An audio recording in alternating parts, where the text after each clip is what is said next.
వెంటనే అరుంధతి కేసి తిరిగాడు. ఎవరు? వశిష్ఠుడు. వెంటనే అరుంధతికి అర్థమైపోయింది. నాయన హిమవాన్, చెలికత్తెల్ని కొందరిని నా వెంట పంపించు, నీ భార్య ఉన్న కోపగృహం చూపించు, అక్కడికి వెళ్ళి ఆవిడ కోపం తాపం చల్లార్చి ఆవిడ పాపం తొలగించి పార్వతీ కళ్యాణం జరిగేలా చేస్తాడు. కానీ అమ్మయ్య, ఆ పని చేస్తే నాకు ఇష్టమేనమ్మ ఈ కళ్యాణం అన్నాడు ఆయన. అని చెలికత్తెలతో ఆవిడ కోపగృహానికి పంపగానే వెసవెస ఆవిడ అక్కడికి వెళ్ళింది. వెళ్ళి తలుపు తీయమని చెలికెత్తులు తలుపు తట్టారు. అమ్మగారు అమ్మగారు అని తలుపు తడితే ఎవరు తలుపు తట్టద్దు, అమ్మ లేదు బొమ్మ లేదు, ఎవరైనా నన్ను గనక పదే పదే అమ్మ అమ్మ అని పిలిచారా శిరశ్ఛేదం చేయిస్తాను అని లోపల నుంచి ఒక అరుపు అరిచిందండో ఆవిడ. వాడి మామూలు అరుపు కాదు, గట్టిగా అరిచిందిట. అప్పుడు అరుంధతి మీరు ఉండండి అని ఉత్తిష్ట మేనకే సాధ్వి త్వద్గృహేహమరుంధతి ఆగతాః మునయశ్చాపి సప్తాయాతాః కృపాలవః. అమ్మా అరుంధతి పుత్రి, లే లే, నేను అరుంధతిని వచ్చాను. స్వయంగా చెప్పింది. త్వద్గృహే అహం అరుంధతి, ఇప్పుడు నీ ఇంటికి వచ్చిన నేను అరుంధతిని. ఒక్క నేనే కాదు, నాతో పాటు సప్తఋషులు వచ్చారు, మేమందరం నీకు ఉపకారం చేయడానికి వచ్చామనగానే అరుంధతి అనగానే టక్కులు లేచి కూర్చుందండోయ్. ఎంత కోపం వచ్చినా ఔచిత్యం ఉంది ఆవిడికి. అమ్మో, అరుంధతి వచ్చినప్పుడు లేవకపోతే ఎంత ప్రమాదమో కూడా తెలుసు. అందుకని లేచి తల్లి నువ్వు వచ్చావా అని ఆ కంఠస్వరానికి మురిసిపోయి ఆ కోపాన్ని దిగమింగుకుని కన్నీళ్లు తుడుచుకుని దిక్కుమాల గుడ్డలు కట్టుకుంది. మాసిపోయిన గుడ్డలు నల్ల గుడ్డలు కట్టుకుంది, పైగా శోక వస్త్రాలు అవి. ఆ వస్త్రాలతో వచ్చి తలుపు తీసింది, లోపలికి తీసుకొచ్చింది. ఇవాళ నేను ఎంత పుణ్యం చేసుకున్నాను, కష్టకాలంలో జగన్మాతవి నువ్వు వచ్చావు. అరుంధతి దర్శన మాత్రం చేతనే ఇంటికి శుభం చేకూరుతుందిట కళ్యాణ సమయంలో. అందుకే అరుంధతి నక్షత్రాన్ని చూపిస్తారు. అటువంటి అరుంధతి స్వయంగా వచ్చిందా అని తీసుకొచ్చి కూర్చోబెట్టి, ఇది కోపగృహం అవటం వల్ల అర్ఘ్యపాద్యాదులు ఇవ్వలేకపోతున్నాను అందుట. అర్ఘ్యం వద్దు పాద్యం వద్దు, నేను చెప్పిన మాట విను. శివుడు సర్వలోక వ్యాపకుడు, అనంతుడు, మహాత్ముడు. ఆయన శక్తి మాకు తెలుసు. అమ్మా, నేను పూర్వం సంధ్య అనే పేరుతో పుట్టాను. పుట్టగానే నా రూపాన్ని చూసి మన్మథ బాణానికి గురై బ్రహ్మంతటి వాడు నా వెంటపడ్డాడు. అప్పుడు నేను పశ్చాత్తాపం పొంది ఈ దరిద్రపు శరీరం, ఈ సౌందర్య శరీరం సోదరులను తండ్రిని కూడా వ్యామోహితుల్ని చేసింది. ఈ శరీరానికి విముక్తి కలగాలనుకున్నాను. కఠోర దీక్షతో తపస్సు చేశాను. 1000 సంవత్సరములు తపస్సు చేశాను. ఆ తపస్సుకి మెచ్చుకుని వశిష్ఠుడు ఈ తపస్సు ఇక చాలు అని ఆపడానికి నా దగ్గరకు వచ్చాడు. ఒక కుర్రాడు రూపంలో వచ్చాడు, 25 ఏళ్ల కుర్రాడు రూపంలో. ఆ కుర్రాడి రూపం నా మనసులో ముద్రించుకుపోయింది. ఆ రూపం నన్ను ఆకర్షించింది. ఇటువంటి వాడు భర్తగా ఉంటే బాగుండనుకుంటూ మళ్ళీ శివుడి కోసం తపస్సు చేశాను. ఆయన చెప్పినా వినిపించుకోకుండా తపస్సు చేశాను. అప్పుడు శివుడు ప్రత్యక్షమయ్యాడు. అమ్మాయి, నిన్నిందాక తపస్సు ఇక చాలు అని నివారించడానికి వచ్చినటువంటి వాడు సాక్షాత్తు వశిష్ఠుడు, బ్రహ్మమానసపుత్రుడు, చాలా గొప్పవాడు. ఆయన రూపం నీ మనస్సులో ఉంది కనుక ఆయనే నీకు భర్త అవుతాడు. అదే రూపం నీ మనస్సులో ఉంటుంది. ఆయనకి ఎంత వయస్సు వచ్చినా ఎప్పుడు ఆవిడకి మాత్రం 25 ఏళ్ల కుర్రాళ్ళ కనపడతాట. నువ్వు కూడా ఆయనకి ఎప్పుడు 25 సంవత్సరాల వయస్సు కలిగిన యువతిలా కనపడతావు. నీ శరీరాన్ని అగ్నిలో వేసేయి. ఆ సమయంలో అక్కడ పరమ పుణ్యాత్ముడు ఒక ఆయన ఉన్నాడు.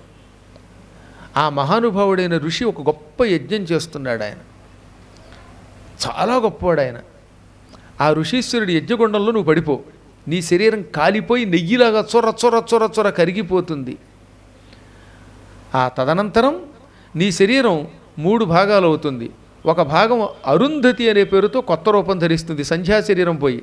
రెండవ భాగం పగలు మధ్యాహ్నం సాయంత్రం సంధ్య అనే కాలంగా ఏర్పడుతుంది. మూడవ భాగం పరమ పవిత్రమైన సరస్వతిలో లీనమైపోతుంది. ఆ తర్వాత నువ్వు ఆయన్నే పెళ్లి చేసుకుంటావు. పరమపుణ్యాత్ముడైన వశిష్ఠుడిని పెళ్లి చేసుకుంటావు. యావజ్జీవితం మీరిద్దరూ శివభక్తులై ఉండండి.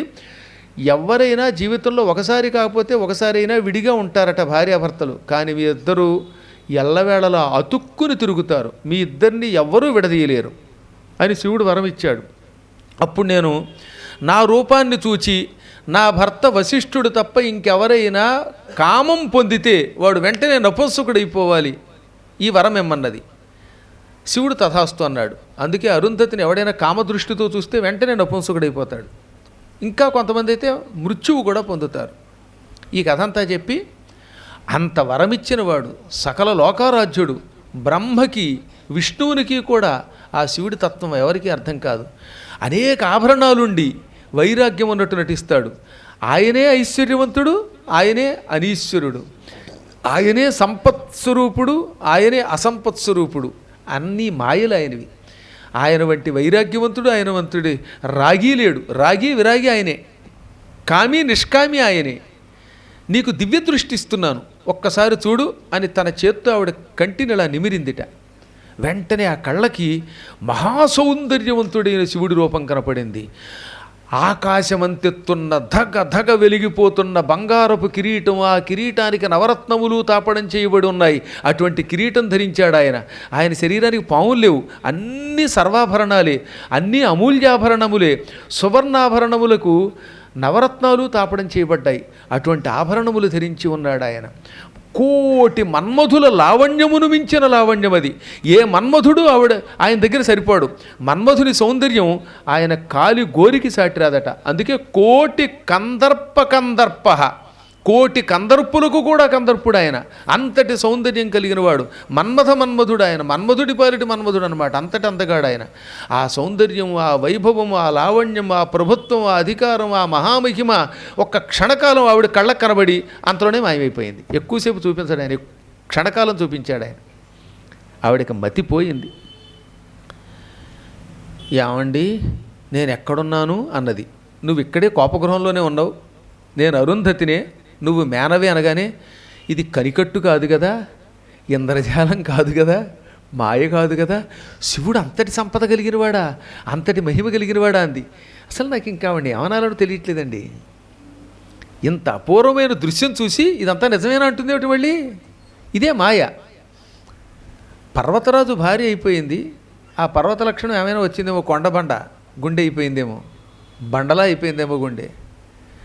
ఒక్క క్షణం కళ్ళు తుడుచుకున్నది ఆవిడ. అలా కళ్ళు తుడుచుకున్నట్టుగా ఇప్పుడు అసలు విషయం చెబుతున్నాను విను. శివుడి అంశయే అమ్మ, అమ్మ అంశయే శివుడు. పరా ప్రకృతి వాళ్లే, పశ్యంతి మధ్యమ వైఖరి వాళ్లే. పురుషుడు శివుడు, ప్రకృతి స్వరూపిణి అమ్మ. ఒకానొకప్పుడు ఆ జగదంబ ఎన్నో అవతారాలు ఎత్తింది. పూర్వం సతి అనే పేరుతో అవతరించింది, దక్షుడికి కూతురయ్యింది.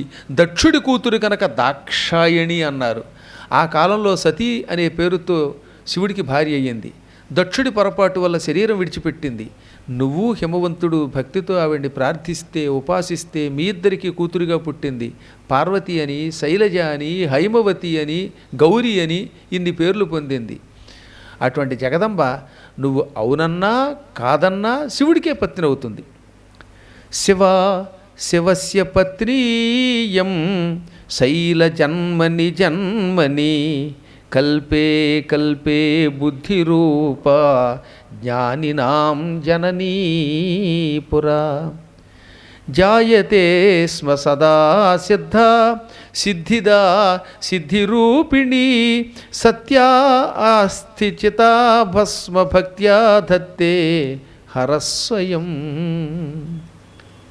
అమ్మాయి, ఆ శివాదేవి పార్వతీదేవి జన్మ జన్మల్లో శివుడి అర్ధాంగి. ఆవిడ లోకశ్రేయస్సు కోసం అనేక అవతారాలు ఎత్తింది. ఉమా, కాత్యాయని, గౌరీ, చండీ, చాముండ ఇత్యాది నామాలు ఆవిడ ధరిస్తుంది. కానీ ఆవిడ ఎప్పుడు రుద్రాణి, భవాని, శర్వాణి. సర్వోత్కృష్టురాలా తల్లి, జ్ఞానస్వరూపిణి. వాళ్ళని ఎవరూ వేరు చెయ్యలేరు. ఏదో మీ అదృష్టం వల్ల, మీ తపస్సు వల్ల మీ ఇంట మీ కుమార్తెగా పుట్టినంత మాత్రం చేత ఆవిడ పెళ్లి చేసే అధికారం మీకుందనుకుంటారు. ఆవిడ్ని శివుడు కాక మరెవరైనా చేపట్టాలనుకుంటే భస్మం అయిపోతాడు. ఈ పెళ్లికి వ్యతిరేక ప్రయత్నం చేస్తే మీకు కూడా ముక్తి లేక నశించిపోతారు, ఇలా బండలుగా మిగిలిపోతారు. మరో విషయం, మీ పెళ్లి చెడగొట్టడానికి ఈ పెళ్ళి పార్వతీ పరమేశ్వరుల కళ్యాణం చెడగొట్టడానికి ఓ విష్ణు భక్తుడి రూపంలో వచ్చినవాడు కూడా శివుడే. దేవతలంతా కుట్ర పన్ని ఆయన్ని పంపారు. తన పెళ్లి చెడగొట్టుకోవడానికి ఆయనే వచ్చాడు. అంతఃపూర్వం నృత్యం చేసినవాడు ఒక ఆయన వచ్చాడే, మీ కుమార్తెనమ్మని అడిగాడు, ఆయన శివుడే.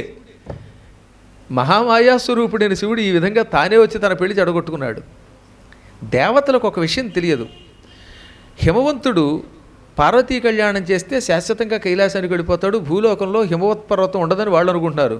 కానీ హిమవంతుడు తన ఆత్మతో ఒక దివ్య రూపం ధరించి కైలాసానికి వెళ్ళగలడు, కొండ రూపంతో భూలోకంలో ఉండగలడు. అక్కడ ఇక్కడ ఏకకాలంలో ఉండే యోగం శివాపార్వతుల కళ్యాణం వల్ల ఆయనకు వస్తుందనే విషయం దేవతలకి తెలియక హిమవంతుడు శాశ్వతంగా కైలాసంలో ఉంటే హిమాలయం లేకపోతే ఎలాగా అని ఈ కుట్ర పన్నారు తప్ప హిమవంతుడు అక్కడ ఇక్కడ ఉంటాడనే విషయం వాళ్ళకి తెలియదు. అది ఊర్ధ్వ కైలాసం, హిమవంతుడు పైన కూడా ఉన్నట్ట. దాన్ని ఏమంటారు? ఊర్ధ్వ కైలాసం. ఇది భూలోక కైలాసం. అందువల్ల హిమాలయం 2 చోట్ల ఉంది. ఇప్పుడు శివపార్వతుల కళ్యాణం అయ్యాక హిమవంతుడు 2 చోట్ల ఉన్నాడు. కైలాసంలో ఉన్నాడు, అది కైలాస పర్వతం, ఇది కైలాస పర్వతమే. ఇది మన కోసం కనపడుతున్న కైలాసం, అది శివుడి కోసం ఉన్న కైలాసం. ఆ కైలాసానికి ఎల్లలు లేవు, అది ఇంత అంత అని ఎవరూ చెప్పలేరు. ఈ కైలాసానికి సరిహద్దులు ఉన్నాయి, కొంతవరకే పరిమిత ప్రదేశం. ఇది తెలియక దేవతలు ఈ కళ్యాణం ఆపడానికి ఇన్ని ప్రయత్నాలు చేశారు. అనగానే అమ్మా ఇంత గొప్ప విషయం విన్నాను అని వెంటనే హిమవంతుడి దగ్గరికి వచ్చేసింది. అరుంధతి చెయ్యి పట్టుకుని ఏది విసా లాక్కుంటూ మళ్ళీ ఆలస్యం చేయకుండా భర్త దగ్గరకు వచ్చిందిట. అంటే కొంత మనస్సు కరిగిందనమాట. రా తల్లి అంటూ అరుంధతి చెయ్యి పట్టుకుని ఈడ్చుకుంటూ హిమవంతుడు ఉన్న చోటుకు వచ్చింది. అమ్మయ్య, మావిడ ముఖంలో కొంచెం కళ కనబడింది. వచ్చి ఏకాదశి నాడు ఉపవాసం ఉండి మాడిపోయినవాడు ద్వాదశి నాడు కాస్త పారణ చేస్తే ముఖంలో ఎలా అయితే కళ వస్తుందో అలా ఉందన్నమాట ఆవిడ ముఖం. ద్వాదశి నాడు పారణ చేసిన వారి ముఖం విప్పారినట్టు విప్పారింది అనడం ద్వారా ఆవిడ పవిత్రురాలయ్యిందని అర్థం అనమాట. ఎంతలో ఆవిడ వచ్చి ఏమండోయ్ మా తల్లి నాకు నచ్చజెప్పింది అని భర్త పక్కన కూర్చుంది. జరగండి అని ఓ తోపు దోసి కూర్చుంది. అలా కూర్చుందంటే అర్థం భర్త మీద ప్రేమ వచ్చిందని అర్థం. భర్త మీద అలిగి ఉంటే పక్కన కూర్చునేది కాదు. ఏమంటే కాస్త జరగండి అని భార్య వచ్చి ఈ పక్కన కూర్చుందంటే ఆ పూట భార్య ఆవిడికి మన మీద ఎంతో ఇష్టం కలిగినట్టు. అంతేగా నా నెత్తి మీద కూర్చున్నామని విసుక్కోకండి, ఆవిడికి ఎంతో ప్రేమ కలిగిందని అర్థం. కాకపోతే భార్య ఆవిడ కాస్త సన్నగా ఉంటే మీద కూర్చుంటే పర్వాలేదు, గజలక్ష్మి అయితే ఈయన కనుక నాలా ఉంటే ఎగిరిపోతాడు, అది వేరే విషయం. కానీ ఆ మధ్యన ఇలా జరిగింది. మీలో ఎవరన్నా ప్రయాగ వెళ్ళారా? వెళ్ళిన వాళ్ళు చేయొద్దండి. వేణీదానం చేసుకున్న వాళ్ళు ఉన్నారా? ఉంది కదా. భార్య ఆమణిని భర్త ఒళ్ళో కూర్చోబెడతారు. అక్కడ భర్త గారికి ఏమో గుండు చేస్తారు, అంటే జుట్టు ఉంటేను లేకపోయినా సరే గుండు చేస్తారు, మొత్తం మీద ఓ పిలక పెడతారు. తదనంతరం ఏం చేస్తారన్నమాట, ఈ భార్యని అలా కూర్చోబెట్టి భర్త గారు ఒళ్ళో ఆవిడికి జడ ఇస్తారు. భర్త గారికి ఎలాగో గుండే కాబట్టి భర్తకి భార్య జడ ఎక్కర్లా. భర్త గారు ఒళ్ళో భార్యను కూర్చోబెట్టారు, భార్యకి జడ వేయిస్తారు. చూసారా, మీరు కార్యక్రమం చేసుకునే వాళ్ళు ఉంటే చేయొద్దండి ఒకసారి. దానికి వేణీదానం అని పేరు, చాలా గొప్ప. వేణి అంటే జడ, జుట్టు, ముడి. ఎంత బాగుంటుందో. అప్పుడెప్పుడో చూడలేదు కానీ చక్కగా ఈయన పళ్ళు ఊడిపోయి రావే అని ఆవిడ ఒళ్ళో కూర్చోబెట్టుకుని ఆ ముదిమికి ముచ్చట్లులా ఉన్నట్టుగా ఆ ముదిమి కాలంలో జడ వేస్తూ ఉంటే ఆహాహా దృశ్యం చూడటానికి 2 కళ్ళు సరిపోక నేను కూడా 4 కళ్ళు పెట్టుకున్నాను, ఈ కళ్ళతోటి పెట్టుకున్నాను. కానీ ఇక్కడే సమస్య వచ్చింది. చాలాసార్లు మాట ఎలా ఉన్నా 98లో మేము బాలకృష్ణ గారు అప్పుడు 400 మంది వచ్చానండి. అప్పుడు చాలామంది వచ్చారు. అందులో ఒక ఆవిడ చక్క, ఆవిడ ఏదో ఏం చెప్పగలుగుతాం, చాలా సన్నగా ఉంది, ఓ 250 కేజీలు మాత్రమే ఉంటుంది.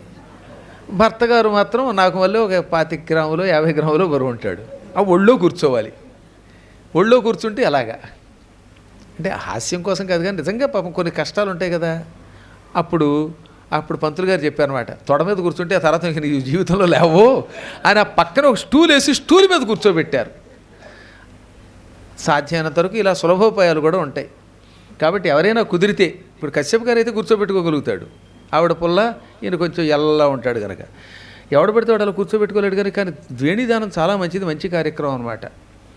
ఇలా కూర్చుంది అంటే ఆ సమయంలోట అది ప్రేమైక చిహ్నంట, అందుకని అలా కూర్చోబెడతారనమాట.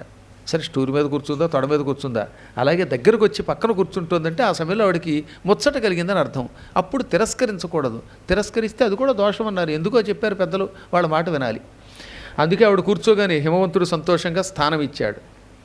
ఏమండి, మన అమ్మాయి చాలా గొప్పదట, ఆవిడ సాక్షాత్తు జగన్మాతట, శివుడు జగదీశ్వరుట, ఆయన సౌందర్యాన్ని ఈవిడ చూపించింది.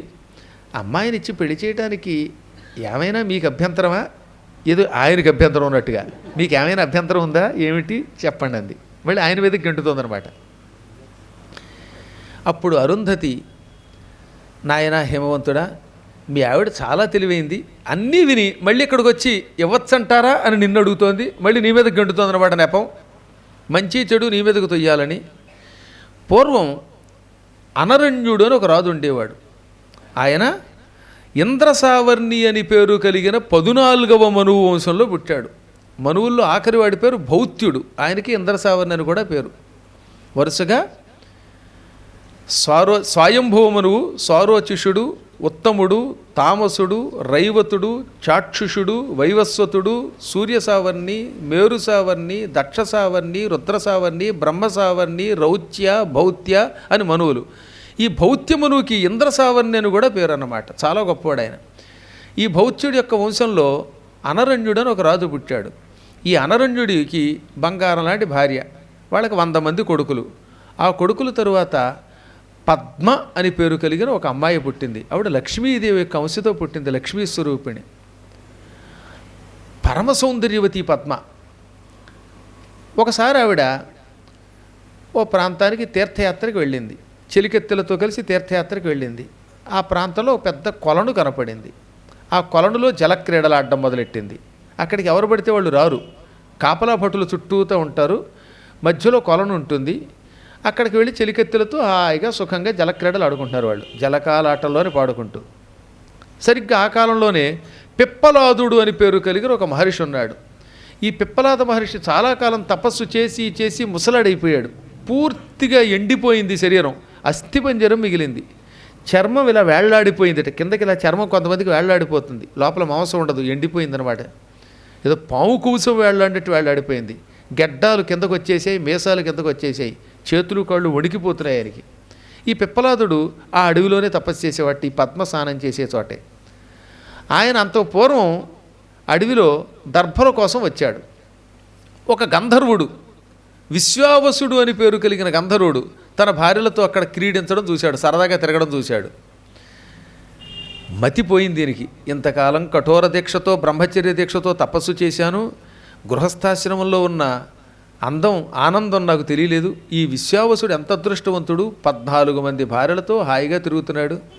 అందులో ఒక భార్య ఏమో గంధం పూసింది, ఓ భార్య తాంబూలం ఇచ్చింది, ఒక ఆవిడ అమృతం ఇచ్చింది, ఒక ఆవిడ పాట పాడింది. రా రా దొర నా దొర అని పాడుతూ ఉంటే అంత ముచ్చటగా ఉందో కంఠం. ఇలా భావించాడు ఆయన. ఆయనకు కూడా పెళ్లి చేసుకోవాలని కోరిక కలిగింది. ఏది చావడానికి సిద్ధంగా ఉన్నంత భయంకరమైన వయస్సులో, కళ్ళు తిరిగిపోతున్న కాలంలో, ఒళ్ళంతా కంపించిపోతున్న కాలంలో, తలకాయ కూడా ఊగిపోతున్న శరీరంతో ఉన్న ఆయనకి పెళ్లి మీద వ్యామోహం కలిగింది.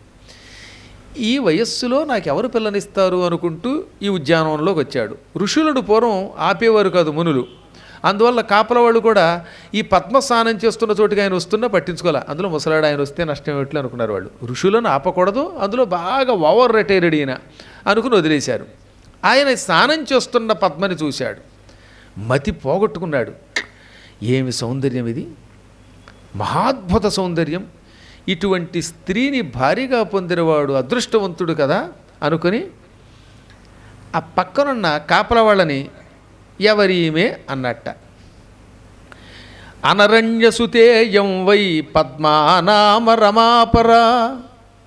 అనరణ్యుడనే ఒక రాజుగారి కూతురీవిడ, పరమసుందరి, సాక్షాత్తు లక్ష్మీ స్వరూపిణి, మరొక లక్ష్మి, రమ అపర అంటే పైకి వెళ్ళిపోకుండా ఇక్కడే కూర్చుని ఉన్న లక్ష్మి అన్నమాట.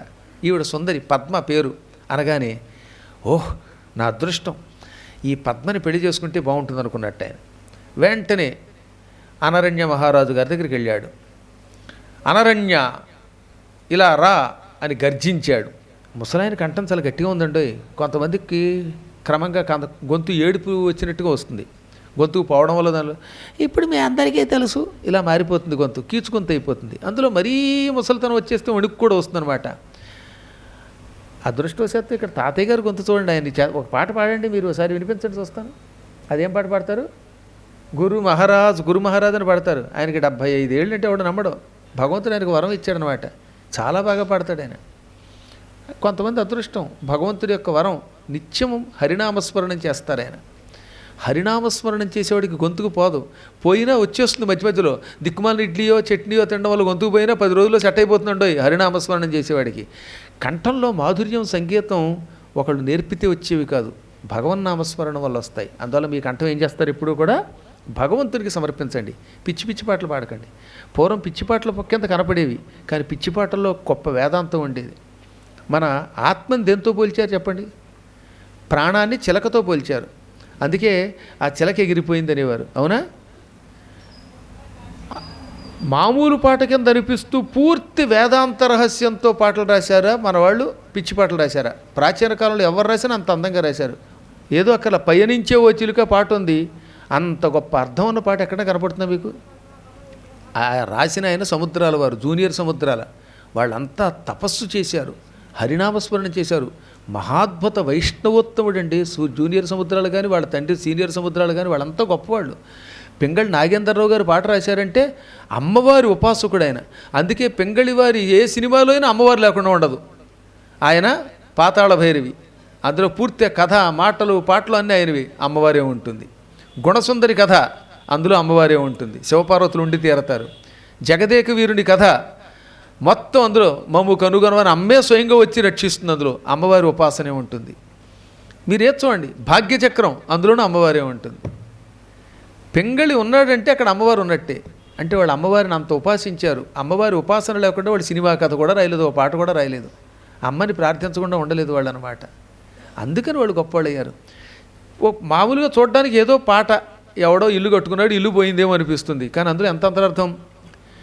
పయనిల్చే ఓ చిలుకా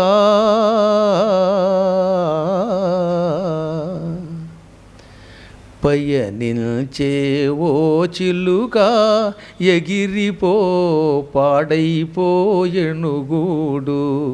పయనిల్చే ఓ చిలుకా. ఈ ఒక్క మొక్కగా చెప్తాను, మొత్తం పాఠంతో చెప్తే మన ప్రాణం ఎగిరిపోతుంది.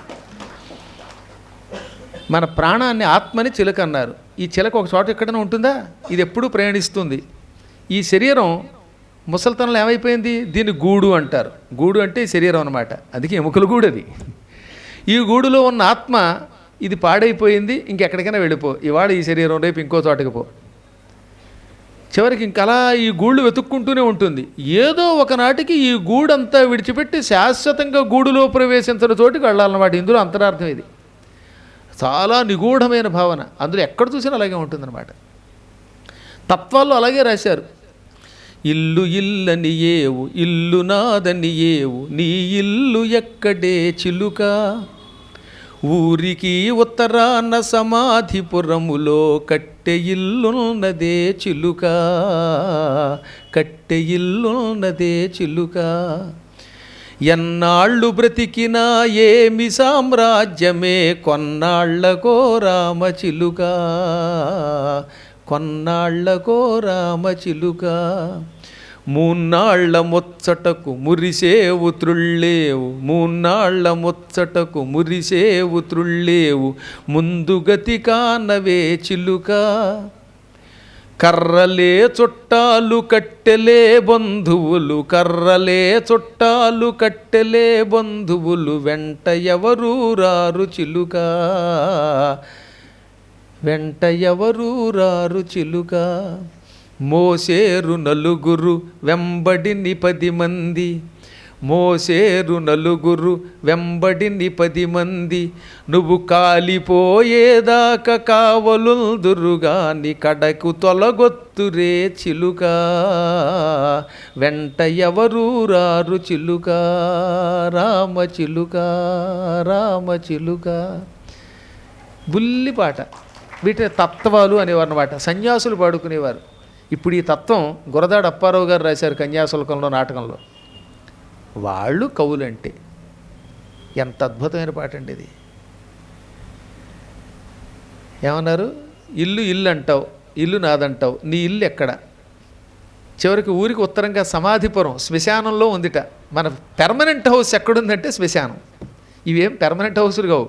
అందువల్ల ఎప్పుడైనా గవర్నమెంట్ వాళ్ళు పెర్మనెంట్ రెసిడెన్స్ అంటే మీరు అంటే ఏమని రాస్తారు? అవర్ పెర్మనెంట్ రెసిడెన్సీ ఈజ్ మహాశ్మశానం అంటే కాశీ అని రాయండి, ఇంకెక్కడా లేదు. ఇది కాశీకి మహాశ్మశానం అని పేరు. అంతే తప్ప నేను పెర్మనెంట్ ఇల్లు కట్టుకున్నానండి, పెర్మనెంట్ ఉద్యోగం. అసలు వీడి శరీరమే పెర్మనెంట్ కదా, వీడి బతుకు పెర్మనెంట్ ఉద్యోగం ఏంటి? పెర్మనెంట్ ఉద్యోగంలో చేరినంతసేపు పట్టలేదు, రిటైర్ అయిపోయారు వీళ్ళంతా. అందరం రిటైర్ అయిపోతాం. ఉద్యోగం శాశ్వతం కాదు, కొంప శాశ్వతం కాదు, ఏది శాశ్వతం కాదు. కాబట్టి ఇల్లు అంటావు, ఇల్లు నాదంటావు, నీ ఇల్లు ఎక్కడంటే చివరికి సమాధిపురంలో ఉంది. అది కట్టే ఇల్లు. పైగా కట్టే ఇల్లు అంటే మట్టితో కట్టే ఇల్లు అని ఒక అర్థంట. కట్టెలు పరిచి దాని మీద పడుకోబెట్టి తగలబెడతారు కనుక కొందరు సమాధి చేస్తారు కదా, సమాధి అయినా ఉండాలి లేదా కట్టెల మీద కాల్ చేస్తారు కాబట్టి అదేనా ఇల్లు. ఈ రెండే ఇళ్ళు మిగులుతాయి మనకి, పోయే ఇల్లు తప్ప ఇంకేం లేదు. ఇక ఎప్పుడు చూసినా నేను చాలా కాలం బతికాను, ఇంకా బతుకుతాను, నాకు చావు లేదనుకుంటావు. ఎన్నాళ్ళు బతికినా ఇది శాశ్వతం కాదు. ఈ సామ్రాజ్యం ఎప్పుడూ ఉండదు. ఇది 3 నాళ్ల ముచ్చట. 3 నాళ్ళు అంటే, నాడు అంటే 30 ఏళ్ళు, 3 నాళ్ళు అంటే 3 30 90 ఏళ్ళు, 90 years. పూర్వం 100 ఏళ్ళు అనడానికి ఈ మాట వాడేవారు. 3 నాళ్ళు అంటే ఇంచుమించుగా 100 ఏళ్ల బతుకు. ఈ 100 ఏళ్ళు అండమే కానీ 100 ఏళ్ళు ఉండవు.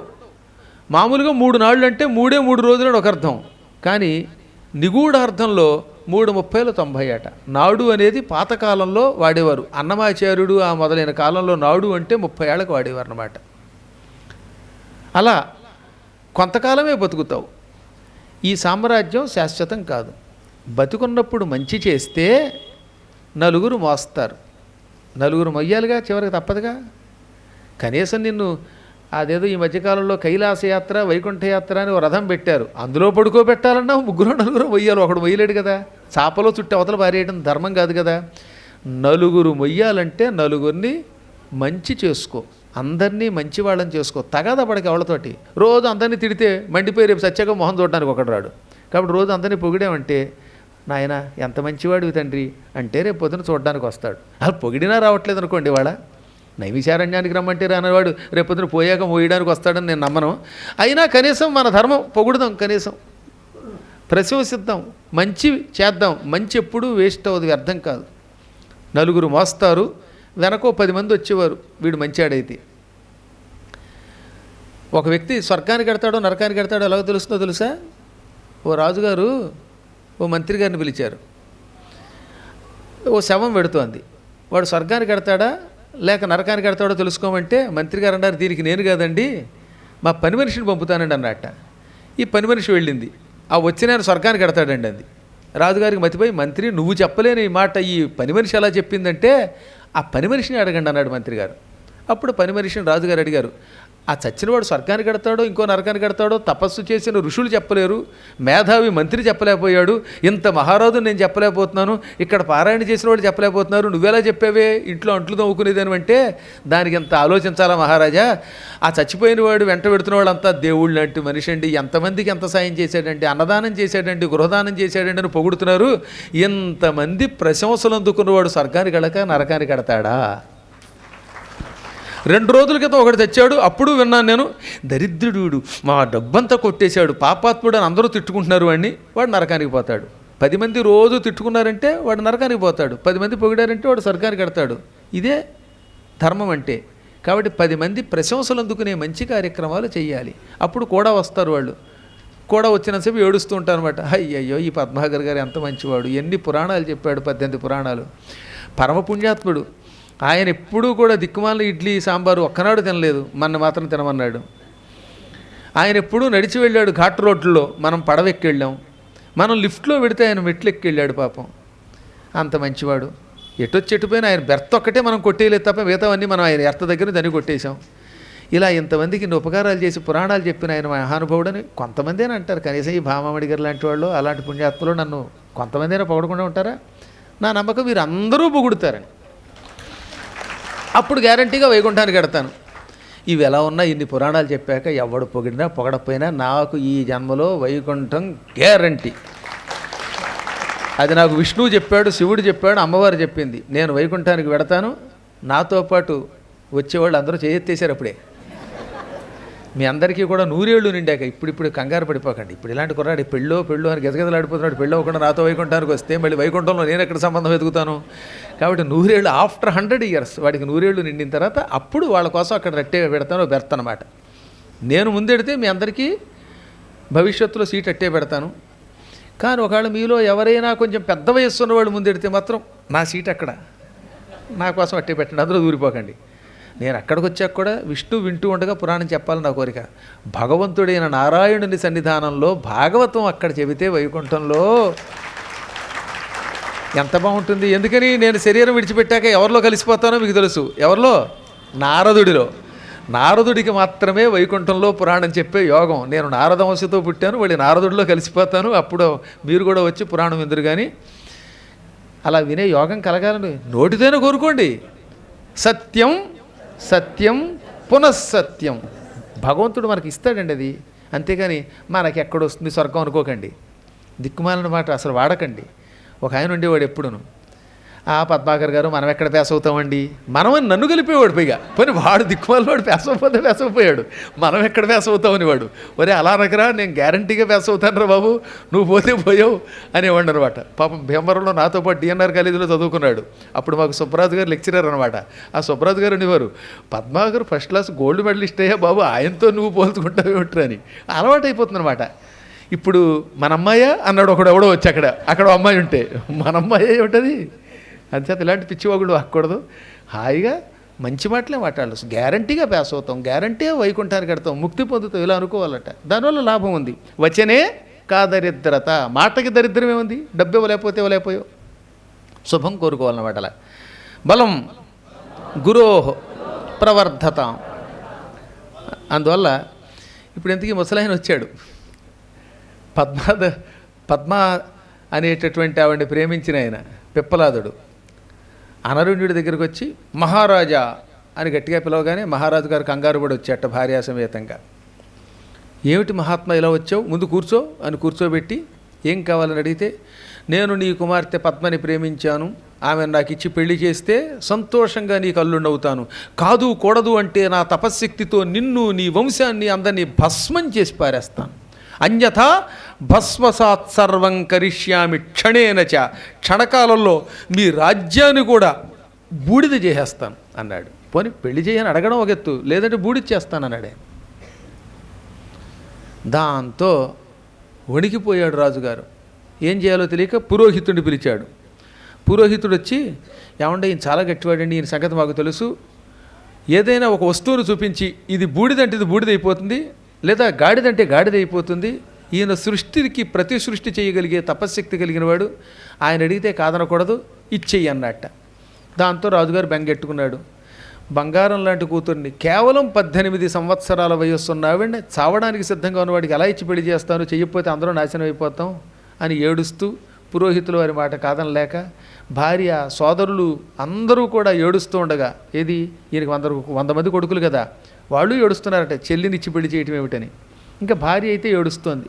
తప్పనిసరి పరిస్థితుల్లో పెళ్లి చేసి, ఆడపిల్లని కన్నందుకు సుఖపడతాం అనుకుంటే ముసలాడికి ఇచ్చి పెళ్లి చేసేంత దుఃఖపడుతున్నాను, ఇక నాకు ఈ రాజ్యం వద్దు అని ఎవరికీ చెప్పకుండా ఆ రాజ్యం విడిచి అడవికి వెళ్ళిపోయాడు. భర్తల వెళ్ళగానే ఆత్మహత్య చేసుకుని భార్య చచ్చిపోయింది. వెంటనే ఆవిడ తక్షణం చచ్చిపోయిందట. ఆత్మహత్య అనకూడదు, శోకంతో ప్రాణం విడిచిపెట్టేసింది అన్నారు. శోకాత్ ప్రాణాంస్తత్యాజ సుందరి. పాపం శోకంతో ప్రాణం విడిచిపెట్టేసింది. కొడుకులు, తండ్రి అడవికి వెళ్ళిపోయాడు, తల్లి చచ్చిపోవడంతో ఆవిడికి దహన సంస్కారాలు చేసేసి ఇష్టం లేకపోయినా ప్రజాపాలన చేయటం మొదలెట్టారు, వాళ్ళు ఏడుస్తూను.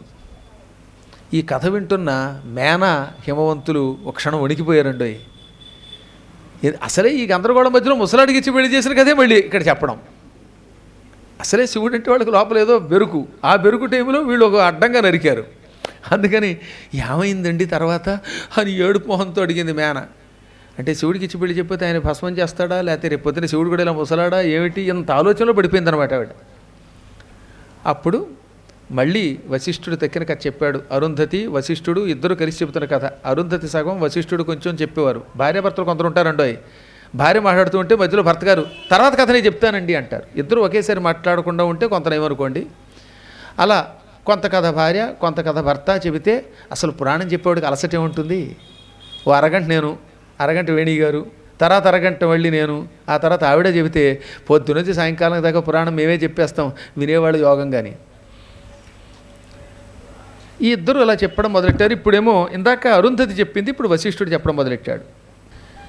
ఇప్పుడు అనరణ్యుడు అడవికి వెళ్ళిపోయాడు. ఆయన భార్య పోయింది, కొడుకులు పరిపాలన చేయటం మొదలుపెట్టారు. పిప్పలాదుడు ముసలాడు పెళ్ళంటే చేసుకున్నాడు, కానీ అడవికి వెళ్ళాక కనీసం ఆవిడ చెయ్యి పట్టుకోలేకపోయేవాట, చెయ్యిలో వణికేది. పద్మ పద్మ అనేవాట. అలా వణికిపోతున్న చేత్తో ఆశ్రమంలోకి తీసుకెళ్ళన్నాడు. ఆవిడే జాగ్రత్తగా ఆశ్రమంలోకి తీసుకెళ్ళింది. పేరుకు పెళ్ళి, కనీసం ఆవిడ చెయ్యి కూడా పట్టుకోలేకపోయేవాడు వాడు పిప్పలాదుడు.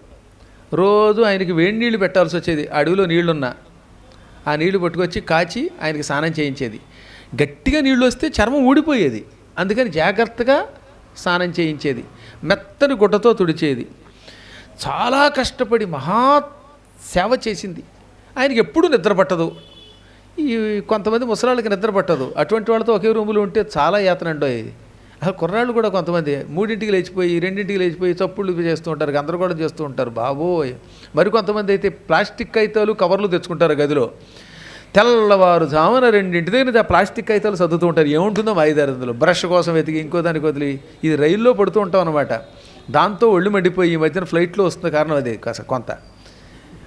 పారాయణకి తీసుకొచ్చాం కానీ నిద్రపోకుండా డుబుకు సామాన్లు సర్ది నిద్రపోకుండా చేసి కబుర్లు చెప్పుకుంటూ ఉంటేలాగా నువ్వు రిటైర్ అయ్యవని నేను కూడా రిటైర్ అయిపోనా అని పక్క ఆయన ఒక ఆయన అన్నాడు. నేను అనలేదన్నమాట. ఇప్పుడు కుర్రాడు వాడికి నిద్ర, వీళ్ళకేమో నిద్ర అట్టదు.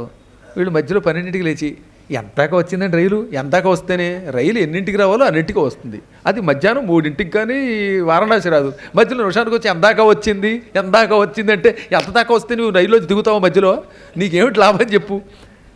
ఇదో గొడవ, చేదస్తం. ఈ పారాయణ పనుల గురించి నేను చెప్పలేదురండి. వాళ్ళ గురించి ఏమైనా చెబితే ఇంకేమైనా ఉందా, మైకి పెట్టాను కళ్ళుబావు. సరే మొత్తం మీద ఏదేమైతే ఈయన ఎలాగ నిద్రపోక ఏడిపించేవాడు ఆవిడ్ని.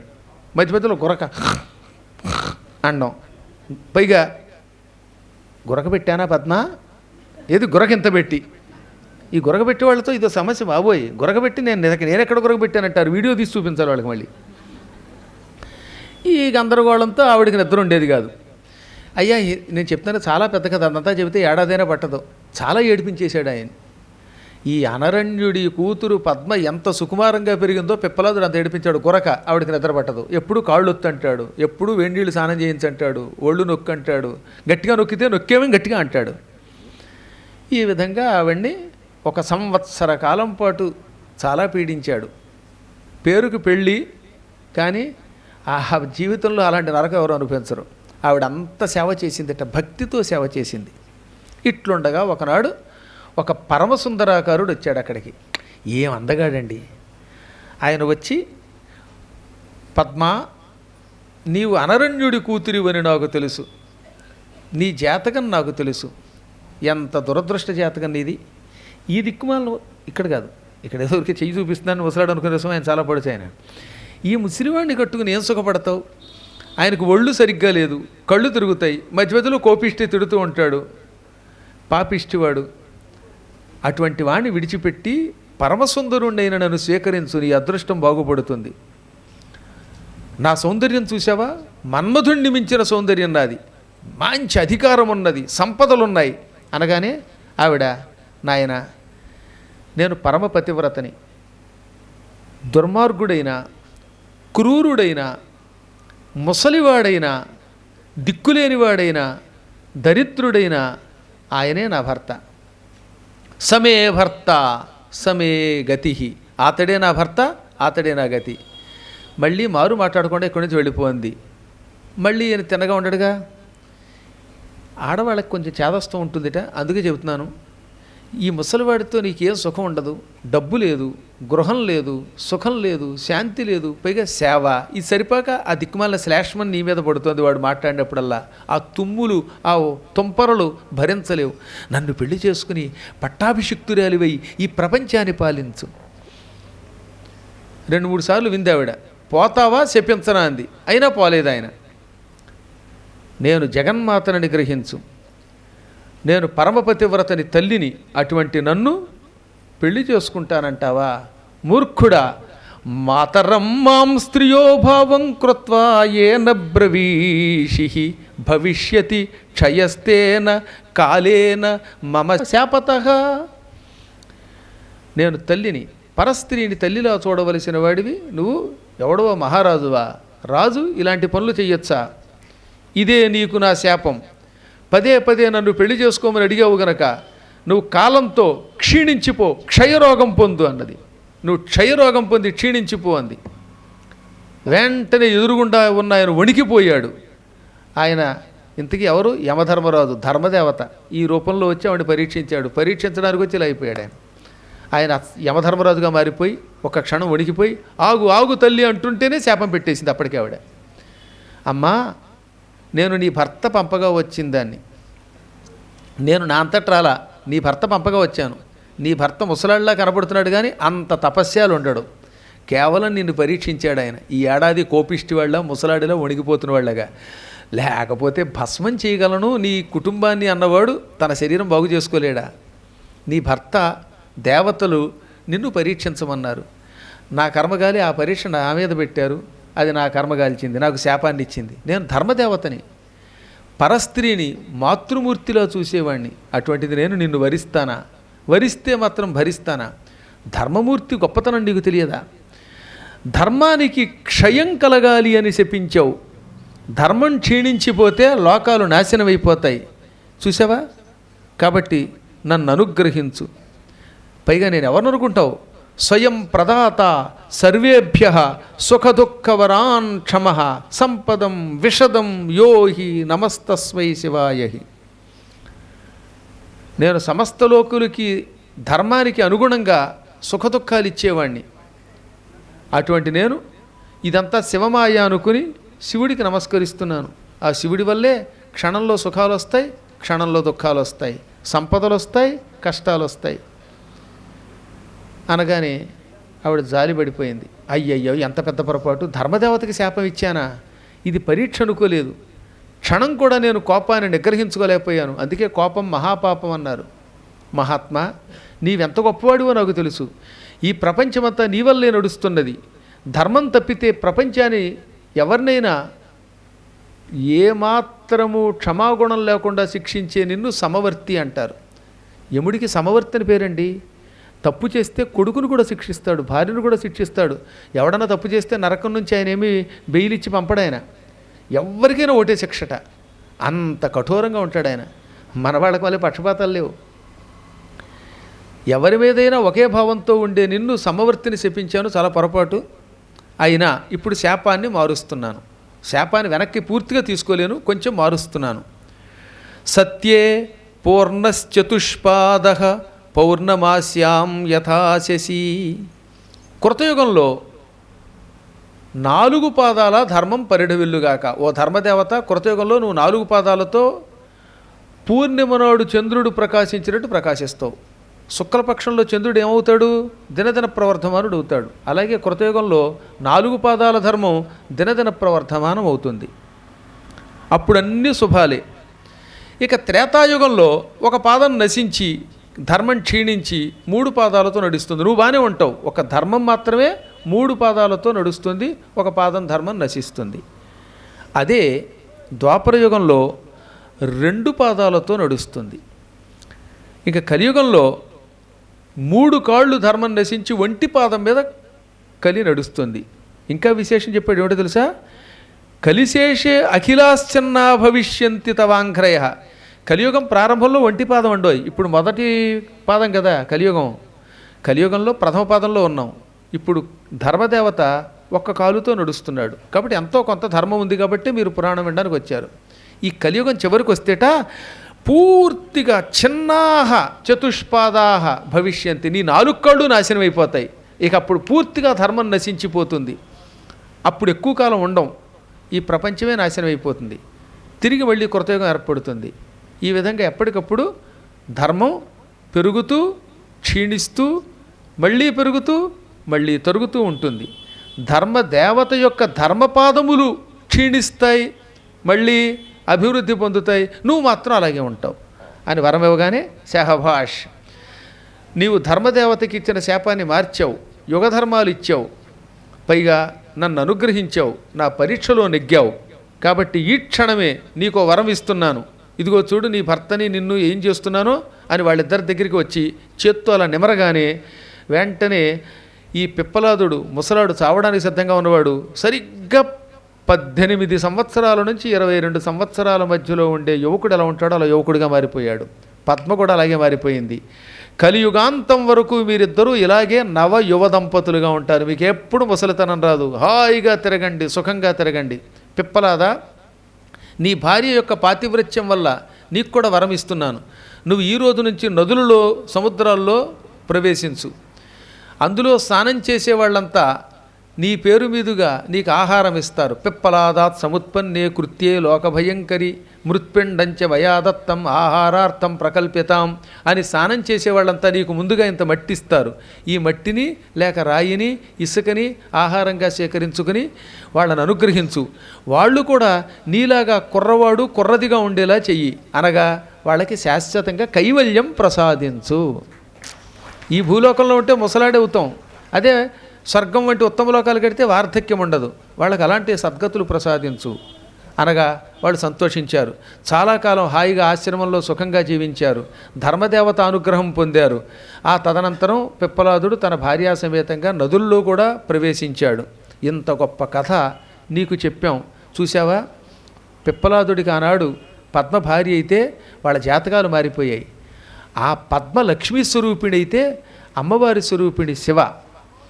ఆ పిప్పలాదుడు కేవలం ఒక యోగి మాత్రమే అయితే యోగులకు ఈశ్వరుడై యోగేశ్వరుడై సమస్త జనులకు యోగశక్తినిచ్చే శివుడు నీకు అల్లుడవుతున్నాడు. కాబట్టి మారు మాట్లాడకుండా శివాశివుల కళ్యాణం జరిపించండి అని సప్త ఋషులు అరుంధతితో, ఈ వశిష్ఠుడితో ఈ కథ చెప్పించారు. ఈ కథ అంతా విన్నాడుగా ఎవరు?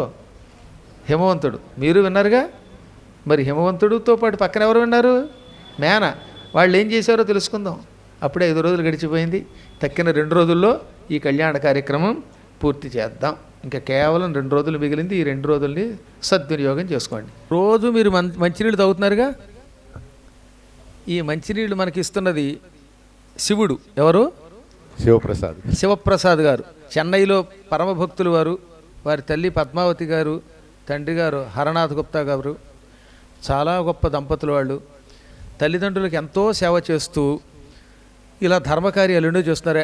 ఆయన చేతికి ఎముక లేదు, ఆయన చెయ్యని ధర్మకార్యాలు లేదు, అన్ని ధర్మకార్యాలే. మన పీఠంలో సత్యధర్మేశ్వర లింగం ఉందిగా, ఆ సత్యధర్మేశ్వర లింగాన్ని మనకి ఇచ్చిన వారు ఆయనే. శివప్రసాదమే అది కూడా. ఆయన భక్తులకి ఇలా మంచినీళ్ళు ఎప్పుడు ఏ కార్యక్రమం జరిగినా ఇలా ఇస్తూనే ఉన్నారు. చాలా కాలంగా చూస్తూనే ఉన్నాగా. మనకి ఇక్కడ ఎప్పుడు కార్యక్రమం జరిగినా చేస్తూనే ఉన్నారు.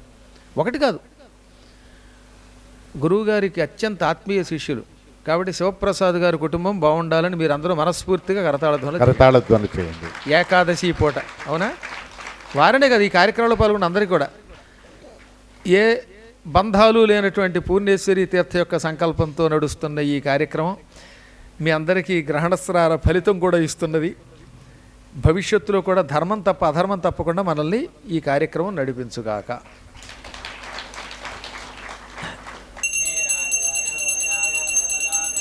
శంభో శంభో శంభో హర హర హర శంభో శంభో శంభో శంభో హర హర హర శంభో హిమగిరి శృంగ విహారీ హిమగిరి శృంగ విహారీ ఉమానాథ శివ గంగాధారీ ఉమానాథ శివ గంగాధారీ చంద్రచూడ చర్మాంబరధారీ